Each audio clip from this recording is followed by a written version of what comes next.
தொடர்ந்து மழை நிலவரத்தை அரசாங்கம் கவனித்துக் கொண்டிருக்கிறது, கண்காணிப்பில் வைத்துக் கொண்டிருக்கிறது.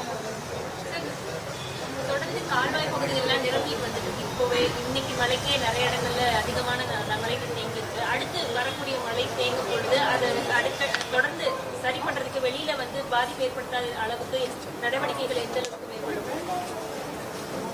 மழைநீர் வாய்க்கால்களில் மழைநீர் தேங்குவதை உடனடியாக வெளியேற்றுவதற்கு வேண்டிய பணிகளை நம்முடைய மாநகராட்சி நிர்வாகம் செய்து கொண்டிருக்கிறது. இப்பொழுது கூட நம்முடைய மாண்புமிகு துணை முதலமைச்சர் அவர்கள் அந்த மழைநீர் வார்கால் பகுதிகளை பார்வையிட சென்றிருக்கிறார்கள். அரசாங்கம் துரித கதியிலே எல்லா விதமான நடவடிக்கை எடுத்து பொதுமக்களுக்கு சிரமம் இல்லாத சூழ்நிலையை இந்த அரசாங்கம் உருவாக்கும். மாவட்ட ஆட்சித்தலைவர்களுக்கு எவ்வளவு மழை பெய்திருக்கிறது, நேற்றுக்கு இன்றைக்கு காலை வரை எவ்வளவு மழை பெய்திருக்கிறது, அந்த மழையின் அளவுக்கு ஏற்றார் போல நாம் முன்னெச்சரிக்கை நடவடிக்கை எடுத்திருக்குமா என்பதையும், அதே போல பொதுமக்கள் தங்க வைப்பதற்கு சரியான இடங்கள் தயார் செய்யப்பட்டிருக்கா என்பதையும், அவர்களுக்கு வேண்டிய உணவு பால் போன்றவையெல்லாம் தயாராக இருக்க என்பதையெல்லாம் மாண்பு முதலமைச்சர் நேரடியாக ஒவ்வொன்றையுமே அவரே நேரடியாக கேட்டு மாவட்ட ஆட்சித்தலைவர்களிடம் கேட்டு தெரிந்து கொண்டார்கள். தெரிந்து கொண்டது மட்டுமல்லாமல் அது தயாராக இருக்க வேண்டும் என்ற எச்சரிக்கையும் சொல்லியிருக்கிறார்கள்.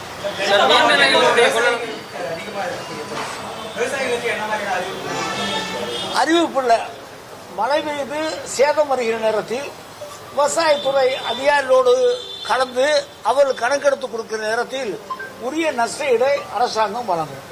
நீர்நிலைகளுடைய கண்காணிப்பு இப்ப இதுவரைக்கும் அந்த அளவுக்கு நம்ம நிவாரண முகாம் வைக்கக்கூடிய அளவிற்கு மழை இல்லை. மழை பெய்யும் என்று நாம் எதிர்பார்த்து அதற்கு வேண்டிய அந்த முகாம்களும் தயார் நிலையில வைத்திருக்கோம். நீர்நிலைகளுடைய கண்காணிப்பு எப்படி இருக்கு?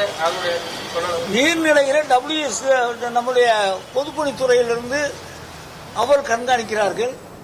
பெரிய மழை வருகிற நேரத்தில் தான் அதையெல்லாம் மிக எச்சரிக்கையாக பார்க்க வேண்டி இருக்கிறது. பொதுவாக நம்முடைய முதலமைச்சர் என்ன சொல்லியிருக்கார் என்று சொன்னால்,